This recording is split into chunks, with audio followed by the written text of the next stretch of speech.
what's happening in the Channel impacts everywhere. How do you think your constituents feel about this? I think they're very unhappy. And I've been very clear about this. I think that the placing of a migrant hotel in Aberconwy, in the Conwy Valley, in a village of 450 people, putting a hotel, I think the capacity actually is 106 maximum, but to put that in a village of 450... Well, your member of the Senate says it's 200. Well, I was there this morning. Do the Tories always exaggerate? Do politicians always exaggerate, Nigel? You tell me. Either way, no, go on. But in all seriousness, it's completely the wrong thing in the wrong place, and everybody's very clear about that. It's far from public services, the kinds of things that the asylum seekers themselves would want to use. They'd want access to cash, they'd want access to transport, etc., and they're just not going to get that in that place. So it's the wrong thing in the wrong place, and I've been very clear to the Home Office about that, and the Home Office have acknowledged that too, and the Minister has said that things didn't go right. The trouble is, Robin, every MP says that. Every MP says it's not appropriate in my town, in my city, it doesn't work.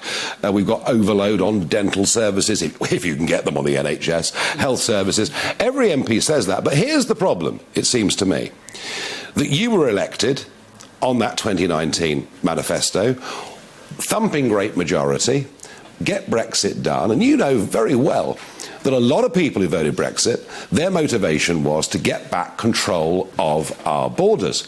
Laughably, in the House of Commons yesterday, Rishi Sunak said, I voted Brexit because I wanted control of the borders. Well, take a look, mate. See what's going on. And so you may be against it, but in some ways you're responsible to this electorate, because they thought when they voted for you, they were going to get border controls. We got 500,000 net legal people coming into Britain, and thus far this year, just over 44,000, nearly all young men, have crossed the English Channel.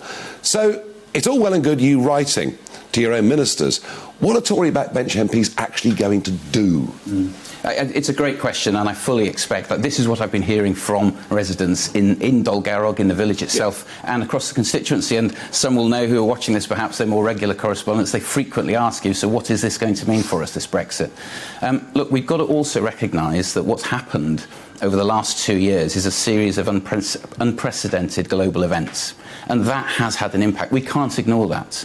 So when one of the world's largest hydrocarbon producers decides to invade one of the world's largest grain producers, there are repercussions of that. And hear me out on this.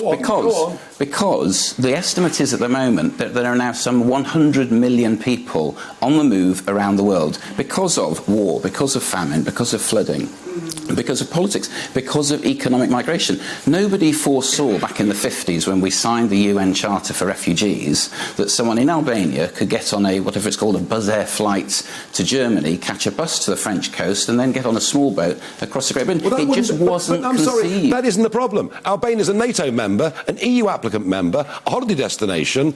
Last year, Germany processed 0 asylum claims from Albania. Why don't we just put them on an aeroplane and take them straight back to Albania? So let me answer that. So the issue is...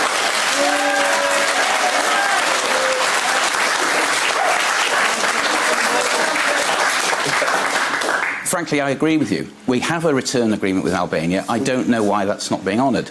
The question, though, to Germany, let's be clear, though, what happens in some of the European nations, the EU nations, is they issue en masse work visas, which hides the actual number of asylum seekers because they just issue work visas. So setting that aside, there is a distortion in the figures.